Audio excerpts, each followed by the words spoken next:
Llorar,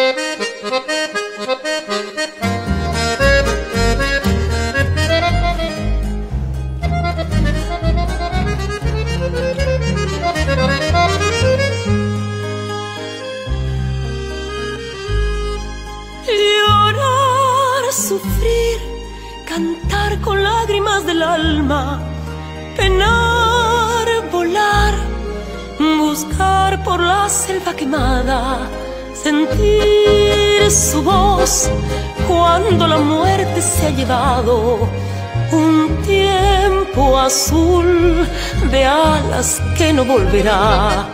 Soy la calandria que solloza por su herida, soy el dolor del monte preso en su agonía, soy el clamor del río lleno de horizonte, soy la pasión que vuelve cada amanecer.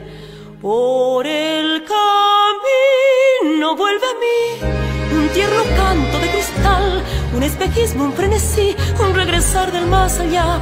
Con la sombra va muriendo el día y es noche eterna en mi corazón. Rumbo del sol por el viento fugaz, el recuerdo se enciende, su piel montarás. Solo brumas vuelan por mi alma en el desierto de mi soledad.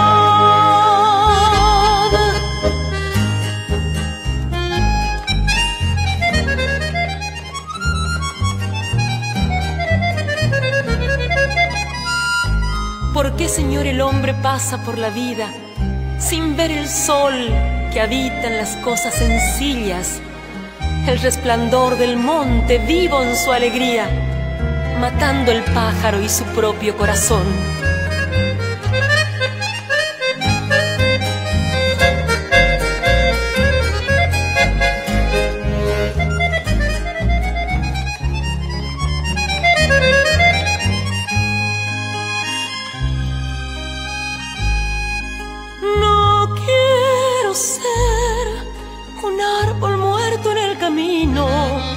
Crucificado, sin madera ni destino, ya no tendré jamás el sueño prometido, la miel del alma que encollaba su sabor. Por el camino vuelve a mí un tierno canto de cristal, un espejismo, un frenesí, un regresar del más allá. Con la sombra va muriendo el día y es noche eterna en mi corazón. Rumbo del sol por el viento fugaz, el recuerdo se enciende, su piel montarás. Solo brumas vuelan por mi alma en el desierto de mi soledad.